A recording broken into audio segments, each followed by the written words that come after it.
ಅದನ್ನ ನಾನು ಹೇಳ್ದಲ್ಲ ಈಗ 2.5 ತಿಂಗಳ ತನಕ ಎಲೆಕ್ಷನ್ ಪ್ರೋಸೆಸ್ಸೇ ನಡೀತಾ ಇರ್ತದೆ. ಇದರಿಂದ ನಮ್ಮ ಡೆವಲಪ್ಮೆಂಟ್ ವರ್ಕ್ ಎಲ್ಲ ನಿಂತು ಹೋಗ್ತವೆ. ನಿಯರ್ಲಿ 1/3 ಬಜೆಟ್ ನಮ್ಮ ರಾಜ್ಯದ್ದು ಎಲ್ಲ ದೇಶದ್ದು ಎಲ್ಲ ನಿಂತು ಹೋಗ್ತದೆ. ಇಷ್ಟೊಂದು ಲಾಂಗ್ ಅದು ಕೋಡ್ ಆಫ್ ಕಂಡಕ್ಟ್ ಹಾಕಿ ಬೇರೆ ಕಡೆನೂ ಎಲೆಕ್ಷನ್ ನಡೀತಾವೆ, ಬಟ್ ಈ ಕೋಡ್ ಆಫ್ ಕಂಡಕ್ಟ್ ಈ ರೀತಿಯಾಗಿ ಇರೋದಿಲ್ಲ. ಅವ್ರ ಕೆಲಸನೂ ನಡೀತಿರ್ತದೆ, ಆ ಕಡೆ ಡೆವಲಪ್ಮೆಂಟ್ ವರ್ಕ್, ಇನ್ಫ್ರಾಸ್ಟ್ರಕ್ಚರ್ ಎಲ್ಲ ನಡೀತದೆ. ಇನ್ನೊಂದು ಕಡೆ ಎಲೆಕ್ಷನ್ ನಡೀತದೆ. ಇಲ್ಲಿ ನೀವು ಎಲೆಕ್ಷನ್ ಅಂದ್ರೆ ಕೆಲಸ ಮಾಡಬೇಡಿ, ಡೆವಲಪ್ಮೆಂಟ್ ಮಾಡಬೇಡಿ, ಇನ್ಫ್ರಾಸ್ಟ್ರಕ್ಚರ್ ಮುಂದಕ್ಕೆ ಒಯ್ಯಬೇಡಿ.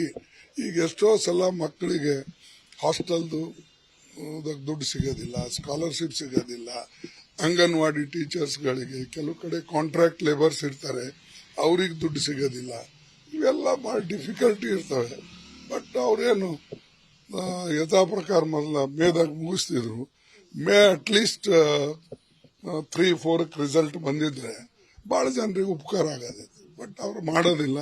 ಅವರು ಕಂಪ್ಲೀಟ್ ಆಗಿ ಯಾವ್ಯಾವ ಸ್ಟೇಟ್ ಹೋಗಿಲ್ಲ ಅಥವಾ ಯಾವ್ಯಾವ ಜಿಲ್ಲೆ ಅವರು ಭೇಟಿ ಕೊಟ್ಟಿಲ್ಲ, ಅದು ಪೂರ್ಣ ಮುಗಿಸ್ಬೇಕು ಅಂತ ಹೇಳಿ ಇಷ್ಟೊಂದು ಉದ್ದ ಟೈಮ್ ಟೇಬಲ್ ಹಾಕಿದ್ದಾರೆ. ನ್ಯೂಸ್ ಫಸ್ಟ್ ನಿರ್ಭೀತಿಯಿಂದ ನಿಮ್ಮ ಪರವಾಗಿ.